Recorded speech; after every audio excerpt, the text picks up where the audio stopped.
When he drove his motorcycle off the cliff, maybe instant death would erase all sensation of the brutal impact.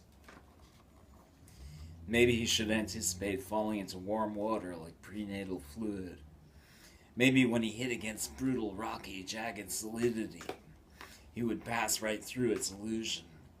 Suddenly, in one instant, having grasped the key, now flashing dazzlingly in his brain to the translation of his theoretical doubt of the consistency of matter and all that is finite into heartfelt personal understanding.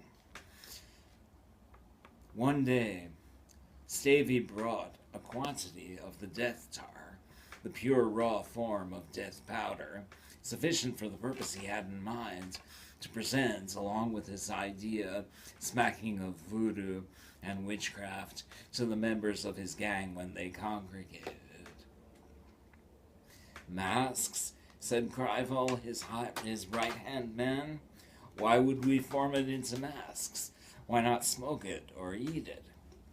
Stavey explained that the application of the toxic and ethereal substance to the face in the form of a mask, the right kind of mask, specific to each individual, was the purest form of what he called communion with the drug. It's like going straight to hell while still in your body. The flames gnaw the pit over your spirit like angry demons. Imagine getting a taste of the beyond while still in human form, so you wouldn't fear it anymore. You wouldn't fear anything in this inconsequential world and life anymore, least of all death, the most misunderstood phenomenon of all. The average thrill seeker lacks the substance to understand the true purpose of the death powder. When he gets high, it connects with his system on the most superficial level. It barely even whispers a shade of its theme to his soul. And they are out of touch with the real meaning of their desire for the high.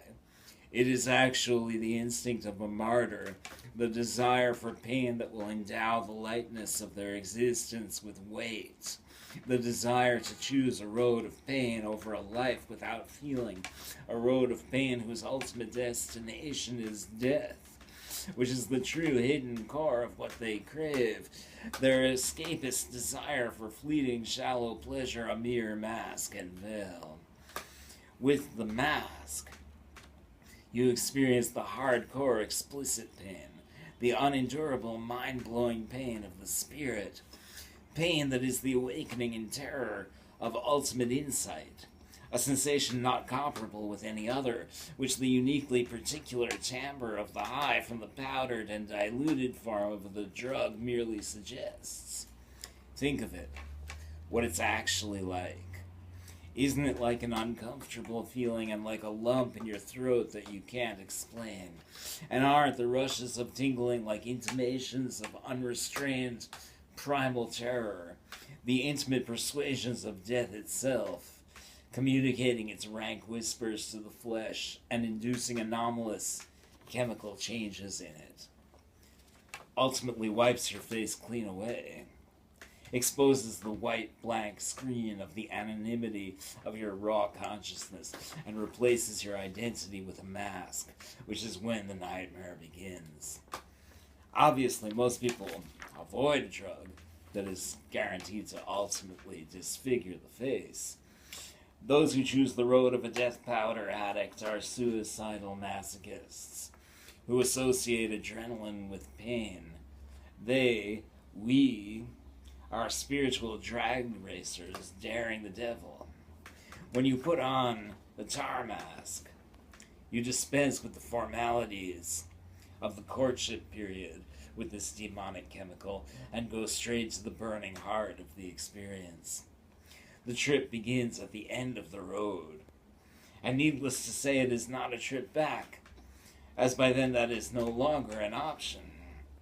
Such is the commitment the addict makes by giving himself over to the witch's spell of the tar, like allowing himself to absorb into a unique and indescribable channel of virtual reality.